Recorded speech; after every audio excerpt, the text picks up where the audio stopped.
लोग अस्पताल या तो अपने इलाज के लिए जाते हैं या फिर अपने जान पहचान वालों का हाल पूछने। पर ये औरत अस्पताल में क्या कर रही थी? ये लाशों की फोटो क्यों ले रही थी? क्या ये औरत इस शख्स को जानती थी या फिर किसी गहरी साजिश की तैयारी की जा रही थी? इस अजीब वारदात के पीछे छुपे राज को जानने के लिए हमें 1 महीने पीछे जाना होगा। अरे बाप रे, टोस्ट जल गए। अरे अच्छा होता भगवान ने 2 हाथ मुझे और दिए होते, सारे काम मुझे को करने पड़ते हैं। माँ जी क्या हुआ? कुछ नहीं।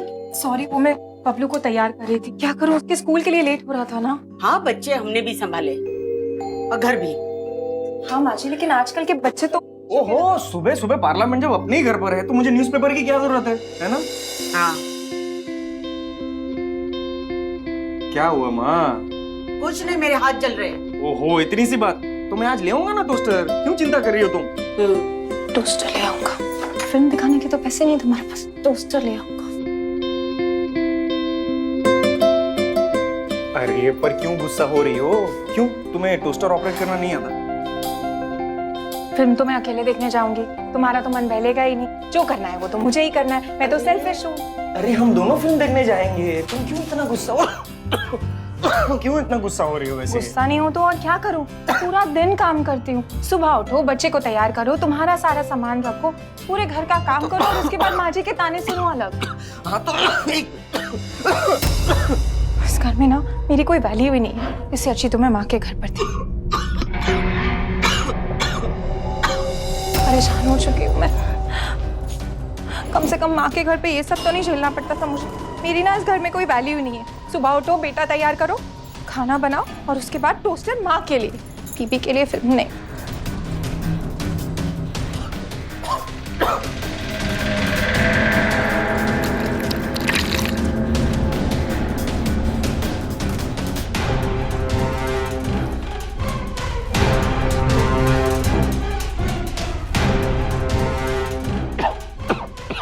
यहाँ पे बस लगे रहो और सास की गालियाँ भी खाते रहो। ऊपर से मेरा पति है, ये एक नहीं है। चलो नाश्ता करने चलो, ये बहुत काम। अरे धोबी को कपड़े देने। अरे उसको मैं दे दूंगा बाद में, तुम पहले अभी चलो, पहले तुम नाश्ता कर लो। चलो बैठो चुपचाप यहाँ पे। देखो माँ भी नाश्ता करने के लिए बैठ गई। अरे टेस्ट तो करो, माँ ने कितना टेस्टी नाश्ता बनाया है ना माँ? हाँ, जब माँ के हाथ के खाने की तारीफ जरूरत से ज्यादा होती है ना, खाना उसी को बनाना है। तुम लोग जाओ मूवी देखने। अरे ऐसा क्यों कह रही हो माँ? अरे मैं तुम्हारी फेवरेट बिरयानी ले आऊंगा ना, वो भी तुम्हारी पसंद की जगह से। चलो बे, स्माइल स्माइल स्माइल स्माइल। बदमाश कहेगा, तारीफ करना कोई तुझसे सीखे। अच्छा मुझे ये बताओ, मेरे जाने के बाद तुम लोग ये पार्लियामेंट का पानीपत तो नहीं बना दोगे ना? जाने कल अभी ऑफिस के लिए देर हो रही है। बिट्टू ट्यूशन के लिए तैयार? हाँ। अरे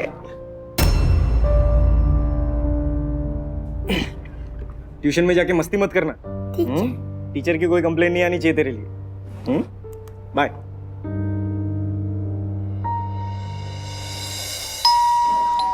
रहने दीजिए, मैं देखती हूँ। अरे आप लोग आ गए। ये लो माँ, बिरयानी है और टोस्टर भी, अब तुम्हारे हाथ नहीं जलेंगे। अच्छा हुआ बेटा तुम जल्दी आ गए। मेरी रिपोर्ट्स आ गई है। डॉक्टर साहब कह रहे हैं कि नी रिप्लेसमेंट करवाना पड़ेगा और उससे पहले कुछ रिपोर्ट्स भी करवानी है। डॉक्टर साहब बोल रहे हैं 60,000 रुपये का खर्चा होगा।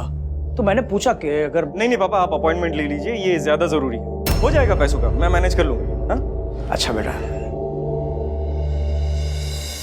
सुनो ना, अपनी रोशनी है ना, उसके ऑफिस में ना जॉब वैकेंसी है, सैलरी भी अच्छी दे रहे हैं और फिर प्रैक्टिकली अब सिर्फ तुम्हारी सैलरी से घर चलना थोड़ा मुश्किल हो गया है। जॉब कर लूं? ओह, मतलब तुम जॉब करोगी? यानी सुबह का नाश्ता, उसके बाद लंच और डिनर सब कुछ माँ बनाएगी? नहीं, ये न्यूज़ तो तुम ही माँ को दो, क्योंकि पता चला मैंने दी तो मुझे ही माँ ने काम पे लगा दिया अपनी नौकरी छुड़वा के। खाना भी मैं ही बना रहा हूँ, बर्तन भी मैं ही कर रहा हूँ, सब मैं ही कर रहा हूँ। इमेजिन तुम किचन में कितने क्यूट लगोगे। आप तो जानते हैं ना, इनसे कुछ भी पूछो तो हर बात बस मजाक में डाल देते। ठीक है बेटा, मुसीबत आनी थी आ गई, चली जाएगी। देखना मेरा बेटा एकदम एकदम सही हो जाएगा, एकदम सही। आओ बेटा।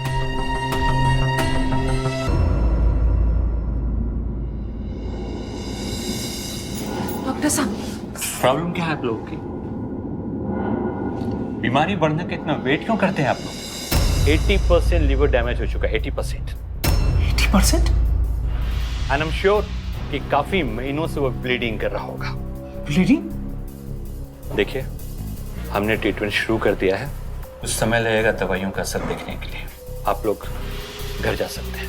मैं घर नहीं जाऊंगा, आप प्लीज कुछ भी करके उसे ठीक कर दीजिए। सर हमको तो पता ही नहीं चला कि ये। देखिए, आप लोग घर जाइए, आप लोगों को यहाँ रुकने की जरूरत नहीं है। We are responsible for Sahil, understand? और कुछ होगा तो हम लोग आप लोग को बुला लेंगे। एंड आप रिसेप्शन में जाके आके फॉर्मेलिटीज पूरी कर दीजिए और साथ में इनको घर लेके जाइए। Hillman scanner. पापा, आपकी दवाई।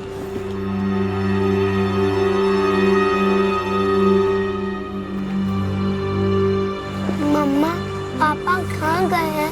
वो कभी आएंगे? कुछ नहीं हुआ मेरा बच्चा, और पापा ना बहुत जल्दी अपने बेबी के पास वापस आ जाएंगे। अच्छा सुनो, आपका फेवरेट शो स्टार्ट हो गया है, टॉम एंड जेरी। जाओ, गो वॉच इट, गो। मैं मान ही नहीं सकती कि तुम्हें कुछ पता नहीं था। बीवी हो तुम उसकी, हमसे क्यों छुपाया? आप भी तो माँ है ना उनकी। जिस तरह आपको कुछ नहीं बताया, उसी तरह से मुझे भी कुछ नहीं बताया। उनकी जिम्मेदारियां और खर्चे कम होते तो अपने बारे में सोचते ना। हम लोगों में ही उलझे हुए थे। अब तुम दोनों के झगड़ने से कुछ नहीं हो रहेगा। अच्छा है, शर्मा जी ने मुझे इस डॉक्टर के बारे में बताया था। अच्छा है, देखना मेरा बेटा बहुत जल्दी अच्छा हो जाएगा। हाँ।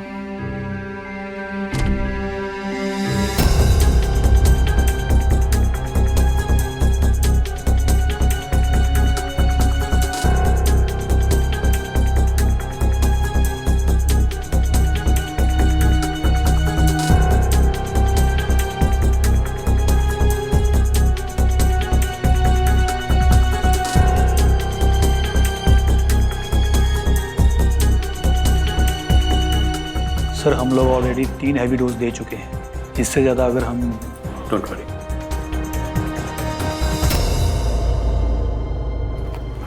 डॉक्टर साहब, साहिल कैसे हैं? See, we are hoping for improvement, लेकिन अभी कुछ भी कहना मुश्किल है क्योंकि बहुत ब्लीडिंग हो चुकी है। हाँ, लेकिन हम उन्हें एक बार देख सकते हैं? देखिए, हम नई ट्रीटमेंट शुरू करने जा रहे हैं। अगर ये काम हो गया तो आप लोग बहुत जल्द साहिल से मिलेंगे। सो नई दवाइयों के लिए आप लोग काउंटर में जाकर के एडवांस पेमेंट कर दें, हम लोग तुरंत ट्रीटमेंट शुरू कर देंगे, है ना? ये बच्चा किसका है? बिट्टू, इधर आ। सॉरी, कहाँ गया था? मामा ने मना किया था ना कहीं जाने के लिए। ऐसे आईसीयू में जाना प्लीज अलाउड नहीं है। दैट्स ओके, बच्चा है, शरारत तो करेगा ही, है ना?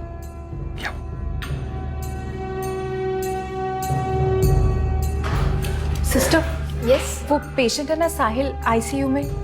डॉक्टर ने उनके लिए एडवांस पेमेंट करने को बोला है। ओके मैम, आपका पिन।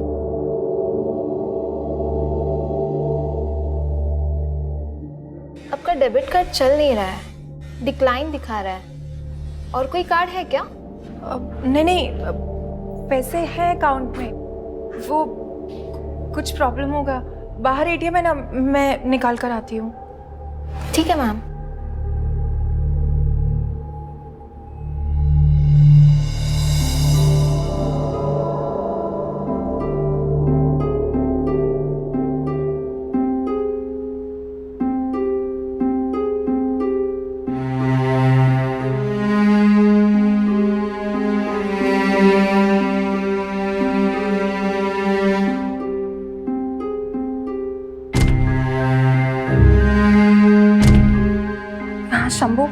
मैं ज्वेलरी लेकर अभी आ रही हूँ, तुम पैसे तैयार रखना।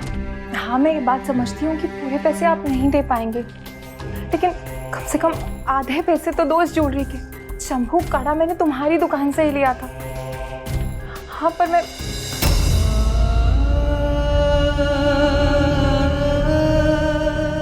न पूछा न बताया, खुद नहीं सोच लिया गहने बेचने का? सारे फैसले खुद ही करोगी क्या? नहीं माँ जी, ऐसी कोई बात नहीं है, लेकिन आपके बेटे ने मेरे पास कोई ऑप्शन ही नहीं छोड़ा। मुझे हमेशा कहते थे कि वंदना पैसे की चिंता मत करो, मैं हूं ना, सब संभाल लूंगा। और आज देखिए, आज इसके अलावा मेरे पास कोई चारा ही नहीं। कैसे चुकाऊं मैं हॉस्पिटल का बिल?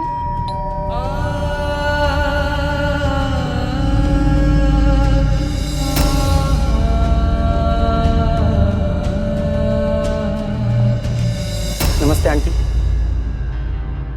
वंदना,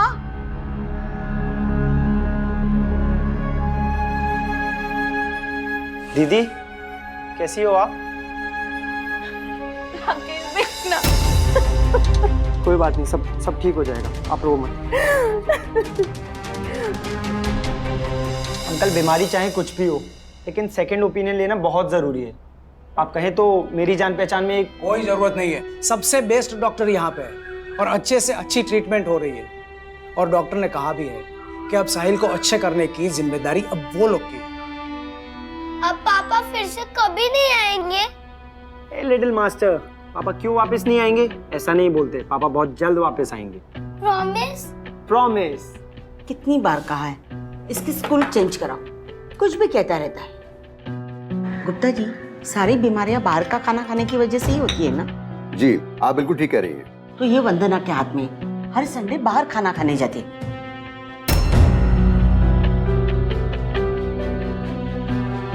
मैं जरा 1 मिनट में आता हूं।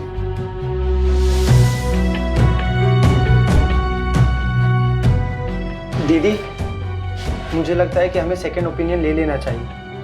3 दिन हो गए, कुछ तो इम्प्रूवमेंट होनी चाहिए थी। तो टेंशन मत ले, पापा जी ने डॉक्टर चुना है ना, तो कोई अच्छा ही होगा। तेरे जीजा जी ना जल्दी ठीक हो जाएंगे। जा तू बाहर बैठ, मैं आती हूँ।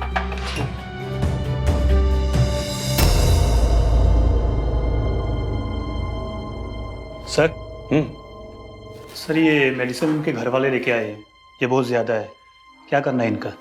इतनी सारी मेडिसिन वेस्ट नहीं होनी चाहिए। एक काम करो, फार्मेसी में वापस भेज दो, मैं फोन पर उनसे बात कर लूँगा। ऑलराइट? ठीक है सर। सर वो सब लोग आपका बाहर वेट कर रहे हैं, तो कब से आपके बारे में पूछ रहे हैं वो। चलो,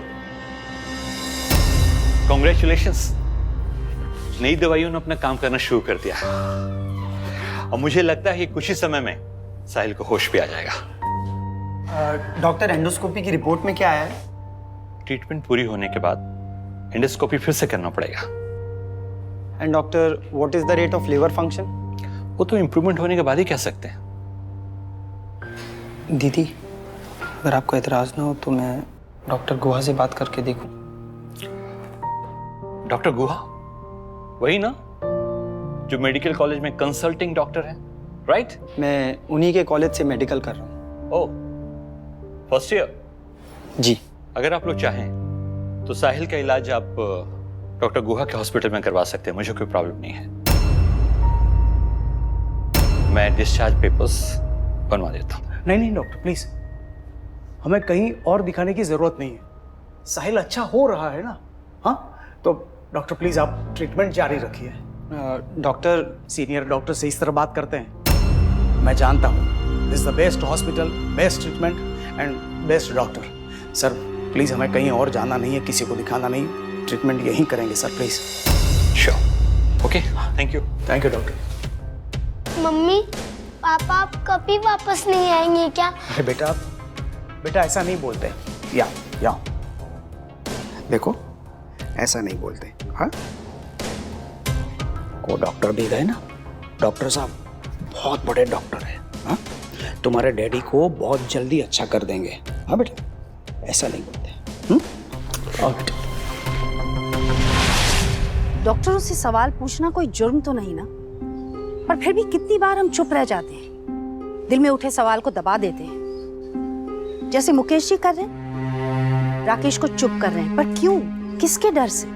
मेडिकल दुनिया की बारीकियां शायद हम ना समझें, पर मरीज को और उसके रिश्तेदारों को चल रहे इलाज के बारे में, दी जा रही दवाइयों के बारे में जानने का पूरा अधिकार है। याद रखिए, एक डॉक्टर इलाज की जानकारी तभी छुपाता है जब उसके इरादे सही ना हो। ये सब देखकर मुझे कोई संदेह नहीं कि इस परिवार के साथ कुछ गलत हो रहा है। उन्हें अंधेरे में रखा जा रहा है, पर क्यों? सर, या सर वो 63 नंबर बेड है सर, प्लीज आप मेरे साथ चलिए जल्दी sir, please sir. Okay okay, चलो।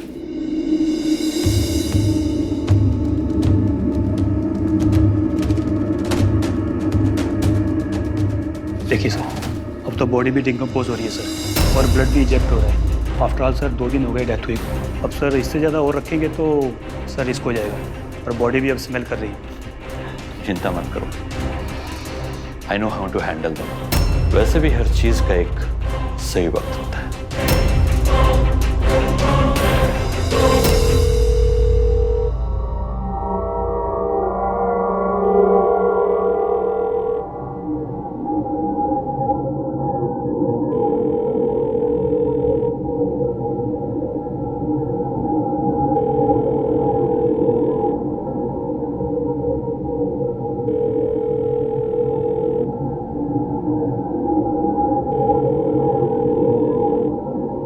हेलो, हाँ बोल रहा हूँ। क्या क्या क्या बोल रहे हैं आप? नहीं, वैसा नहीं हो सकता है। क्या वेट, आ रहे हम लोग आ रहे हैं। साहिल हॉस्पिटल।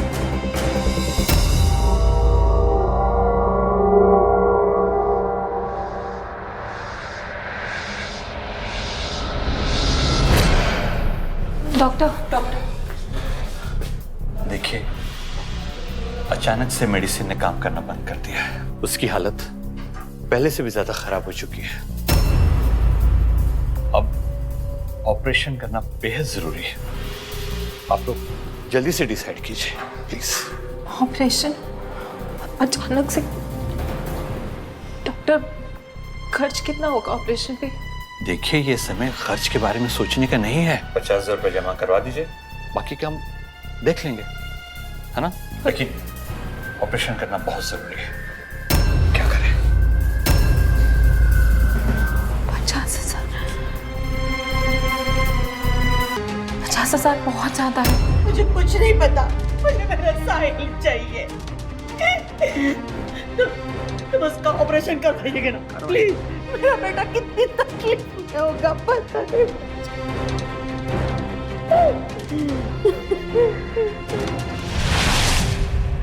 डॉक्टरों को हम भगवान समान मानते हैं, पर यहाँ तो कुछ और ही देखने को मिल रहा था। कैसे एक डॉक्टर चंद रुपयों के लिए एक परिवार के जज्बातों के साथ खेल सकता था?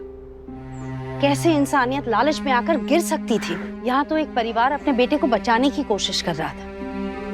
सब इसी इंतजार में लगे हुए थे कि कब वो साहिल को दोबारा देख पाएंगे, पर वो नहीं जानते कि अब वो अपने बेटे को दोबारा कभी नहीं देख पाएंगे। क्या गुजरेगी इस परिवार पर जब ये भयानक सच का सामना करना पड़ेगा? और फिर भी क्या ये पूरा सच उनके सामने आएगा, या फिर डॉक्टर्स असलियत को दबा देंगे? वो क्या? आइए। देखिए, ये है हमारा घर जी, काफी बड़ा है। उम्मीद है आपको पसंद आएगा।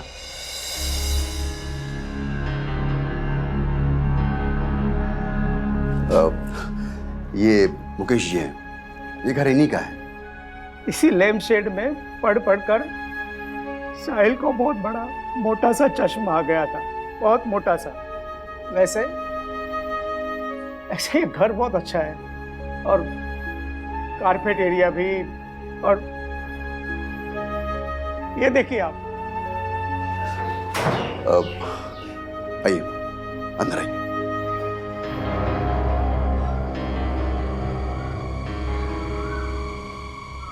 ये साहिल 5 साल का, ये मेरा साहिल 10 साल का, और ये 15 साल का। अब तो मुझसे भी लंबा हो गया। पूरा पूरा घर मैंने पेंट करवाया। आप पैसे का बताओ ना। ये वैसे भी तो ये घर मुझे तोड़ के नया ही बनवाना है। 8 लाख मंजूर है आपको? 15 साल पहले हमने 2 लाख का लिया था, अब कम से कम उसकी कीमत 40 लाख तो होगी। 8 लाख तो बहुत कम है, कुछ भी नहीं है। मार्केट तो फ्लक्चुएट होते रहता है अंकल, मैं यही काम करता हूँ। मैं 8 लाख ही दे सकता हूँ। ये तो किसी की मजबूरी का फायदा उठाने वाली बात हो गई। क्यों मुकेश जी? खैर छोड़िए, ऐसे कौड़ी के दाम बेच के क्या फायदा। ठीक है अंकल, आपका घर, आपकी मर्जी, मैं चलता हूँ।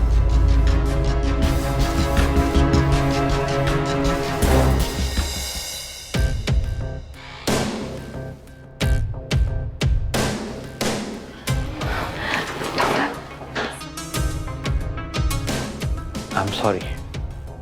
Sahil is no more.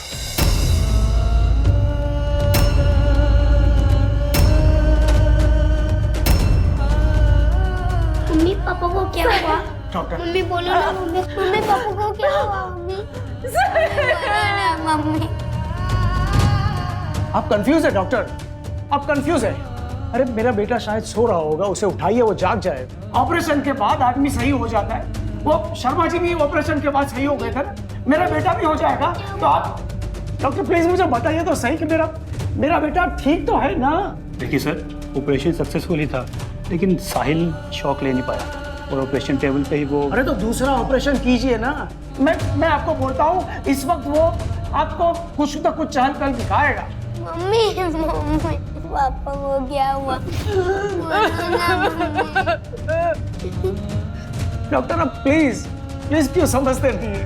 वो मेरा इकलौता बेटा है, मेरा एक ही बेटा है। मुकेश भाई समझने की कोशिश कीजिए।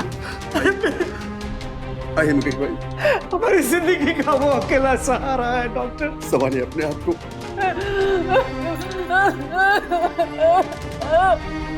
इस डॉक्टर आर कंफ्यूज, वो जवाब देगा, हरकत करेगा। मेरा बेटा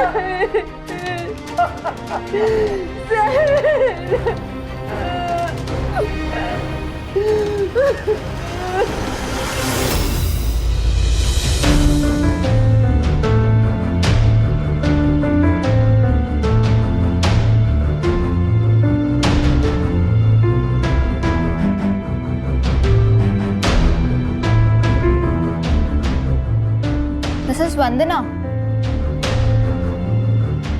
मैम ये आपका बिल और 3.5 लाख का पेमेंट बाकी है।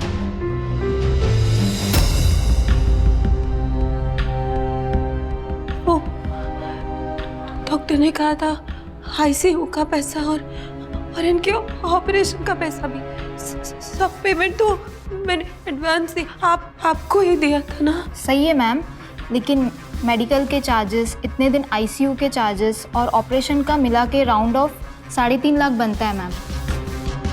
लेकिन मेरे पास तो इतने पैसे नहीं है देने के लिए अभी। मैं कैसे दूंगी इतने पैसे? सॉरी मैम, इसमें मैं कुछ नहीं कर सकती। हॉस्पिटल के रूल्स है कि पेमेंट पूरी करके ही आप बॉडी डिस्चार्ज कर सकते हैं।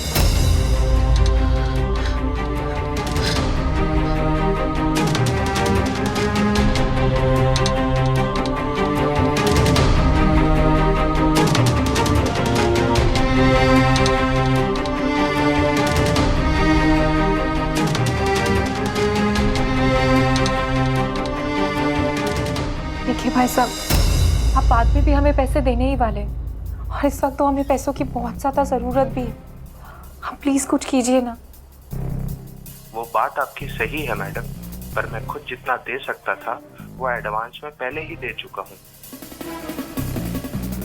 जी भाई साहब, मैं आपकी बात समझ रही हूँ, लेकिन अभी हम लोग बहुत परेशान हैं भाई साहब, बहुत ज़्यादा ज़रूरत है।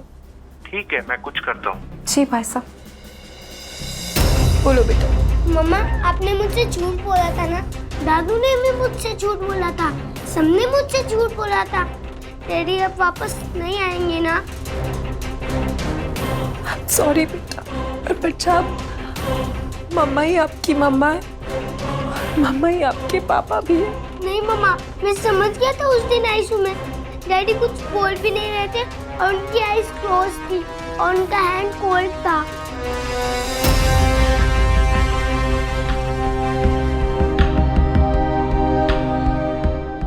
पापा, पापा, मैंने देखा था आफ्टर दैट बॉडी कोल्ड भी हो जाती है और स्टिफ भी। आपने मुझसे झूठ बोला था ना?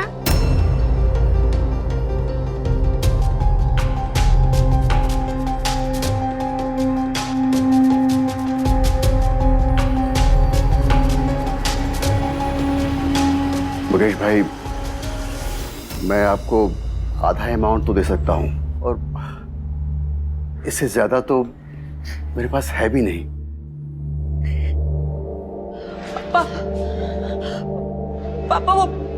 पापा बिट्टू कह रहा है कि उस दिन आईसीयू में जब वो अंदर गया था तब पापा साहिल के हाथ ठंडे पड़े थे।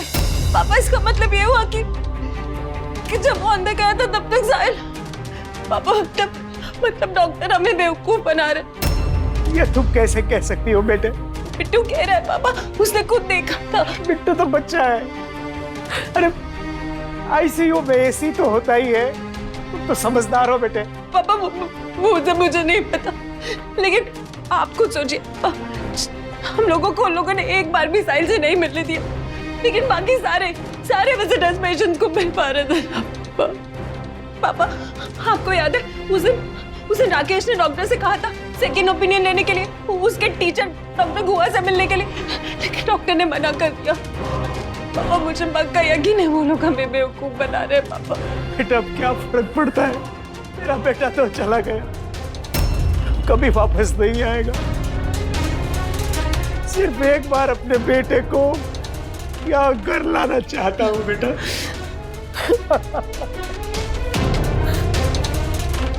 दीदी, मैंने मम्मी को फोन कर दिया है, वो आती होंगी। साहिल, तू चल मेरे साथ। कहाँ? तेरे टीचर डॉक्टर हुआ के पास, अभी चल।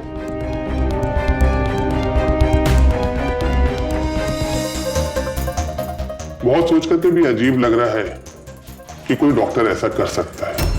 शायद आपको कोई गलतफहमी हो गई हो। डॉक्टर, मैं समझती हूँ कि ये अजीब जरूर लगता है, लेकिन ये पॉसिबल है ना। देखिए, हमारा काम है पेशेंट को बचाना।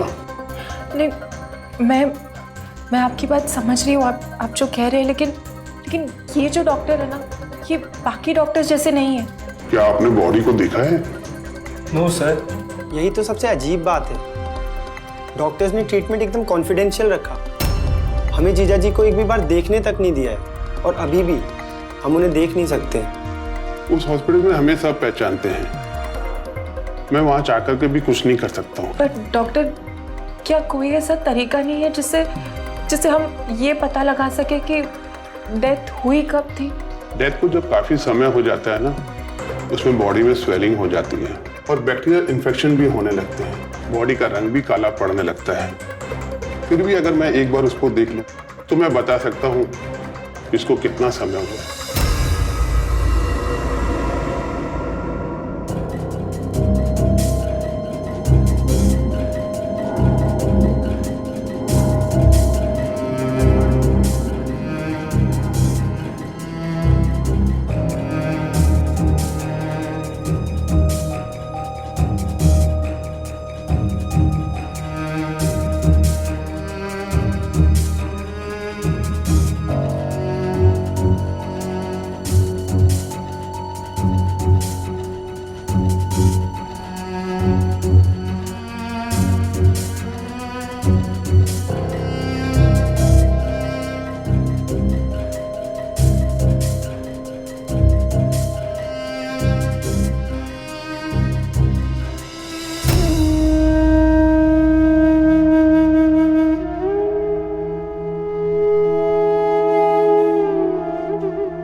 वंदना जी, आप यहाँ क्या कर रही हैं?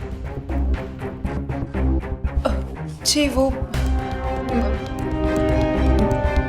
बस इन्हें एक बार देखना चाहती थी। देखिए, मैं आपकी बात समझता हूँ, लेकिन यहाँ पर ऐसा अलाउड नहीं है। ये रिस्ट्रिक्टेड एरिया, प्लीज बाहर जाइए, प्लीज प्लीज प्लीज।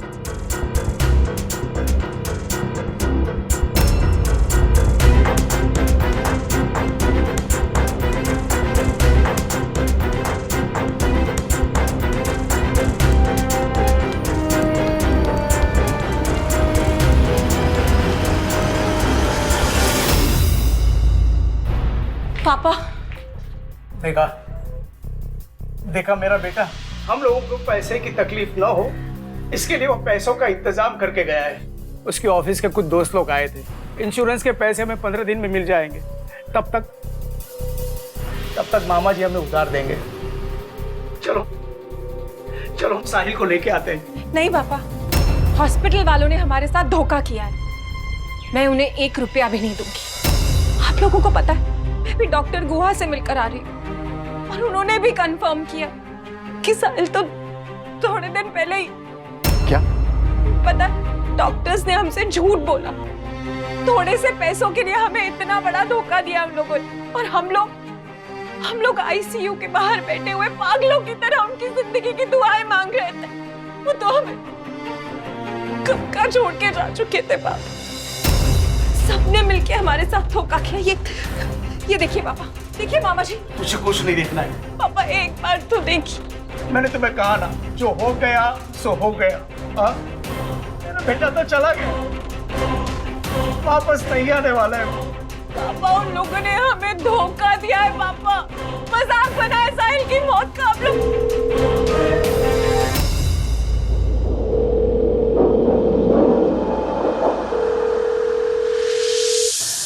हेलो, हाँ बोल रहा हूँ। क्या? देखिए, आप ऐसा नहीं कर सकते। प्लीज मेरी बात सुनिए। इतने सारे पैसे हम 6 घंटे में कहां से इकट्ठा करेंगे? मेरी बात सुनिए प्लीज। देखा क्या नतीजा हुआ? अरे वो लोग कह रहे कि 6 घंटे में पैसे नहीं मिले तो मेरे बेटे का अंतिम संस्कार कर देंगे वो। बस हो गया। मुझे मेरा साहिल चाहिए। क्या चाहते हो तुम? तुम्हारी इन बातों में आकर हम अपने बेटे को आखिरी बार देख भी नहीं पाए। ये भी हक तुम छीनना चाहती हो हमसे। तुम पत्नी हो उसकी, उसके साथ तुम्हारी भावनाएं भी मर चुकी है क्या? तुम्हारे लिए पैसा ही सब कुछ हो गया।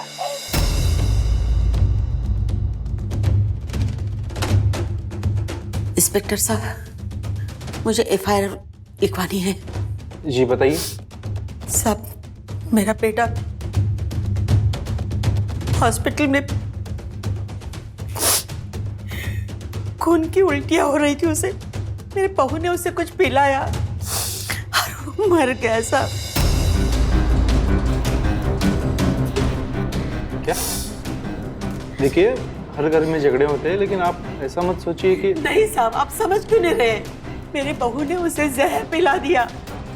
अब जल्दी चलिए, शायद कहीं वो उसकी बॉडी गायब ना कर दे। मुझे पूरा यकीन है कि ये सब उसी ने किया है साहब। प्लीज साहब, अब चलिए ना मेरे साथ, मेरी मदद कीजिए।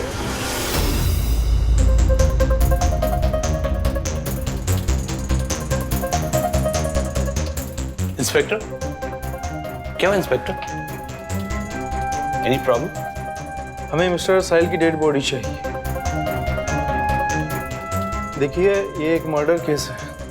मिस्टर साहिल के मां ने खुद के बहू के खिलाफ एफआईआर दर्ज की है। नहीं इंस्पेक्टर, ऐसी कोई बात नहीं है। साहिल वॉज नॉट कीपिंग वेल। देखिए, मैं समझ सकता हूँ, लेकिन एक मर्डर केस है तो हमें पोस्टमार्टम करवाना ही पड़ेगा।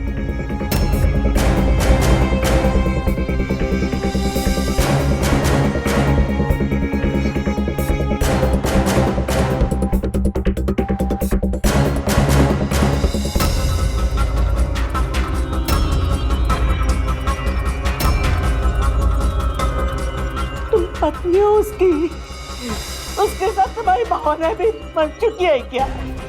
तुम्हारे लिए पैसा ही सब कुछ हो गया।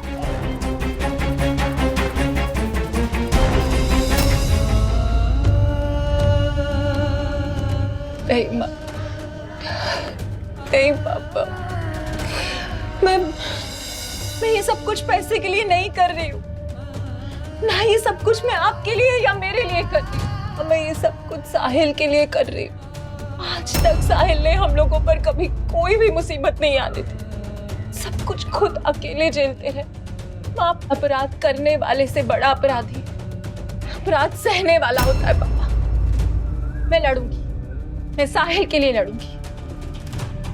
मैं ये अपराध हम लोगों पर नहीं होने दूंगी। मैं आपके आगे हाथ जोड़ती हूँ माँ, इन सब बातों को हमें सुलझाना है, हमें साहिल को इंसाफ दिलाना होगा। मान जाइए प्लीज पापा, प्लीज मान जाइए। मैं तुम्हारे साथ हूँ, ये लड़ाई हम मिलकर लड़ेंगे साहिल के लिए। क्यों माँ? बेटा हम कर भी क्या सकते हैं?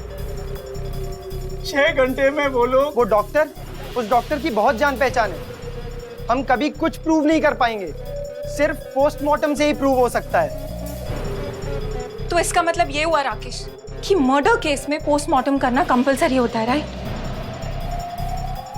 माँ, अब आप पुलिस स्टेशन जाएंगी और मेरे खिलाफ एफआईआर कराएंगी। बेटा? हाँ माँ जी, हमारे पास और कोई रास्ता नहीं है। और आप पुलिस से ये कहेंगी कि साहिल का मर्डर मैंने किया, मैंने उसे जहर देकर मार डाला। बेटा लेकिन माँ, अब हमारे पास यही एक रास्ता है सच को सामने लाने का।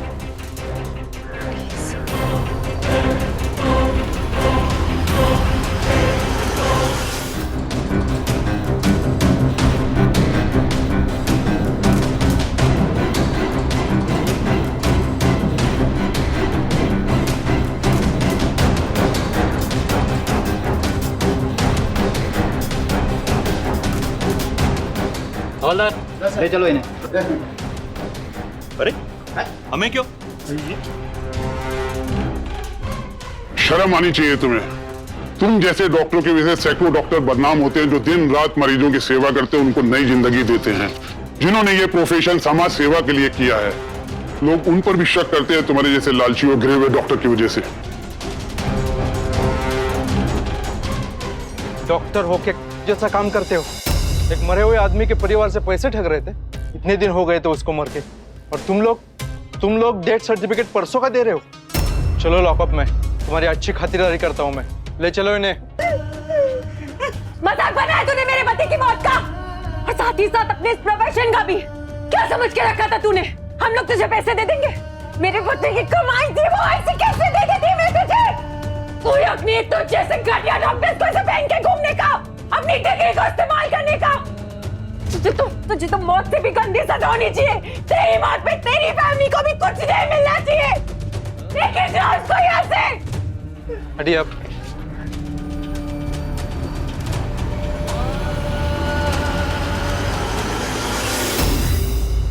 डॉक्टर गुप्ता को आईपीसी सेक्शन 388 दबाव डालकर पैसे लेने के लिए, आईपीसी सेक्शन 409 एक परिवार के साथ विश्वासघात करने के लिए, और आईपीसी सेक्शन 120B साजिश करने के लिए उम्र कैद की सजा सुनाई गई। उनके अस्पताल पर भी कोर्ट नोटिस की वजह से ताला लगा दिया गया। पर क्या कभी भी ये परिवार पूरा हो पाएगा? एक बेटे, एक पति, एक बाप की कमी इन्हें हमेशा महसूस होगी। क्यों एक मासूम परिवार को इतना सब कुछ सहना पड़ा? सिर्फ एक डॉक्टर के स्वार्थ की वजह से? बस तसल्ली इस बात की है कि अब वो डॉक्टर अपनी पूरी जिंदगी सलाखों के पीछे गुजारे। और ये मुमकिन हुआ क्योंकि एक परिवार अन्याय के खिलाफ खड़ा हुआ, एक दूसरे का हाथ थामकर। अगर अगली बार आपको अपने या अपने किसी रिश्तेदार के इलाज के लिए अस्पताल जाना पड़े तो बेझिझक सवाल पूछिए। किसी पर भी अंधविश्वास करना सही नहीं है। सतर्क रहिए, सुरक्षित रहिए। सावधान इंडिया, फाइट बैक नाउ, क्योंकि अब सवाल है परिवार का।